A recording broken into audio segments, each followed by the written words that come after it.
खत्म तो समझ लो इंसान का अस्तित्व खत्म। हम अपनी प्रजनन क्षमता का भी गलत इस्तेमाल कर रहे हैं। जहां पर अन्य देश MMS को फॉलो कर रहे हैं, दूसरे देश के युवा MMS। राजा जी अपनी शक्तियों का पूरा इस्तेमाल कर रहे हो, लेकिन लौटा यहाँ नहीं। इस मतलब मैंडेटरी मिलिट्री सर्विसेज, मतलब कोई भी युवा 17-18 साल का है तो उसे 5 साल के लिए 3 साल के लिए सेना में समय जरूर देना है, ताकि उसके अंदर अनुशासन आ सके, उसकी ये सारी चीजें सही हो सके, उसका निद्रा, भोजन, प्रजनन ऊर्जा वो सब बचा सके।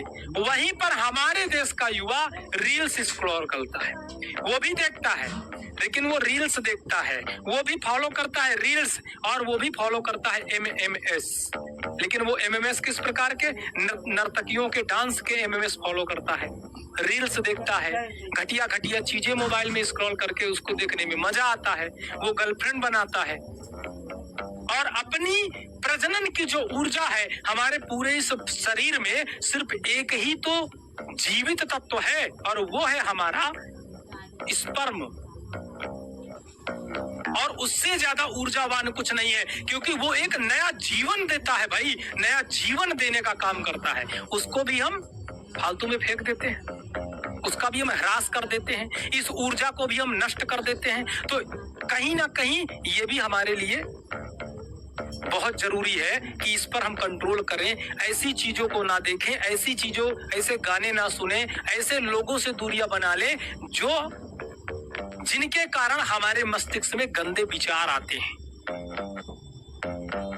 तो कहीं ना कहीं साथियों हम अपनी प्रजनन क्षमता, प्रजनन शक्ति का भी ह्रास करते हैं। मतलब हम कहाँ जा रहे हैं? गर्त में। और इन सब की बातें आपसे कोई नहीं करेगा। आपको नहीं आपके पिताजी समझा सकते बैठा करके, आपकी माताजी आपको नहीं समझा सकती बैठा करके, आपके पड़ोसी नहीं आपको ये सब ज्ञान देने आएंगे। ज्ञान कौन देगा? तुम्हारे ही जैसा तुम्हारा मित्र देगा, जिसको खुद ही कुछ नहीं पता, वो भी तो तुम्हारे जैसा ही है। तुमने इन तीनों स्तंभों को बर्बाद कर लिया, तो अब बताओ तुम क्यों नहीं परेशान रहोगे? अब तुम्हारे बदन में दर्द होगा, तुम्हारे पैरों में दर्द रहेगा, तुम्हारे शरीर में अतीब आलस से रहेगा, नींद आएगी, कुछ समझ में नहीं आएगा, मस्तिष्क कमजोर हो जाएगा, मस्तिष्क की नसें कमजोर हो जाएंगी, न्यूरॉन्स तुम्हारे अच्छे सक्रिय नहीं रहेंगे, सूचनाएं तो जाएंगी लेकिन वो सेव नहीं होंगी, प्रमस्तिष्क, अवमस्तिष्क, अवचेतन मन तुम्हारा कुछ काम ही करना बंद कर देगा, अच्छे से काम नहीं करेगा, तुम हमेशा परेशान रहोगे। तो इसलिए सबसे पहले मेरे सभी विद्यार्थियों से हाथ जोड़ करके निवेदन है कि अपने इन तीनों स्तंभों को सही करें। भैया 9 से लेकर के 5 बजे तक सो लें, या 10 से लेकर 6 बजे तक सोएं, आराम से पूरी नींद लें, पोषण अच्छा खाना खाएं, दिन में 3 बार ही खाना है। सुबह जब सूरज की किरण निकलती है, हमें बहुत जोर से भूख लगती है, उस समय दबा के खाओ जो तुम खा सकते हो, जो तुम्हारे घर का भोजन होना चाहिए। कुछ भी खाओ, कुछ नुकसान नहीं करेगा, पूरा पचेगा, क्योंकि उस समय जठराग्नि प्रदीप्त होती। कभी इस पर एक वीडियो बनाऊंगा कि भोजन कैसे करें, है ना।